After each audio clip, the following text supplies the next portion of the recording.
What? You can play F-Zero in Animal Crossing? Yep, you can finally play classic Nintendo games in Animal Crossing again for the first time since the original game 25 years ago.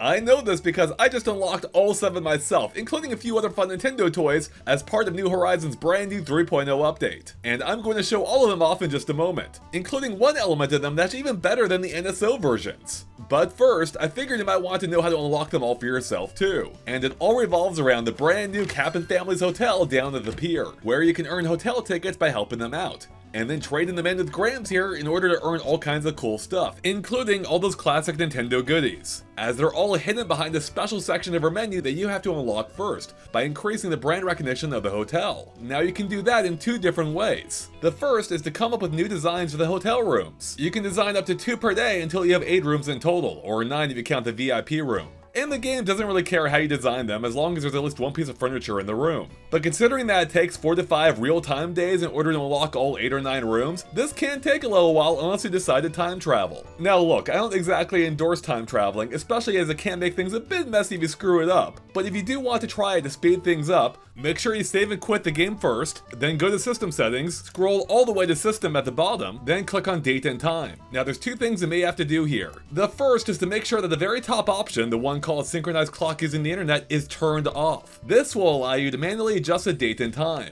So advance it by a day, click OK, and then restart the game. And just repeat the process anytime you want to move a day into the future. Now, I'm pretty sure that once you've unlocked all 8 or 9 rooms, that the brand recognition can't go any higher through room decoration alone.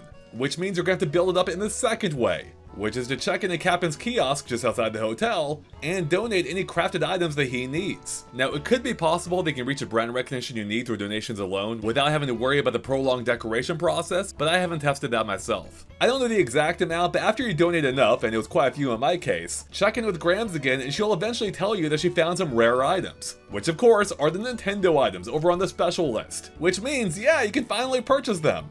Now, if you don't have enough tickets as is, you can either keep donating more crafted items to Cap'n, or just keep redecorating the same rooms you already have access to. But you'll now be stuck doing just 1 per day. In any case, you should now know how to unlock all those awesome Nintendo goodies, most of which you can actually play with, even the toys! The Ultra Hand extends, the Ultra Machine flings balls,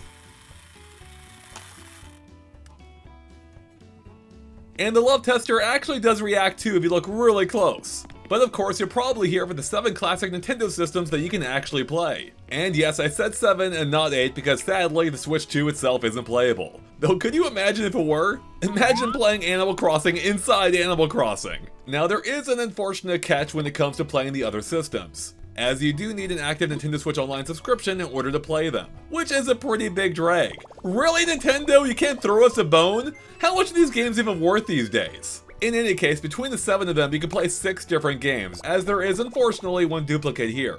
For the Famicom, we have Clu Clu Land. For the Famicom Disk System, we have Ice Hockey.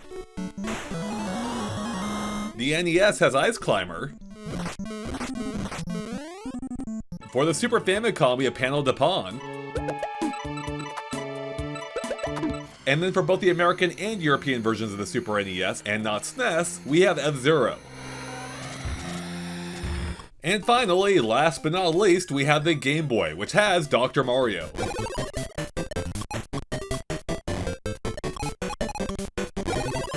Sorry, I got carried away there. Once you get fever started, you can't stop.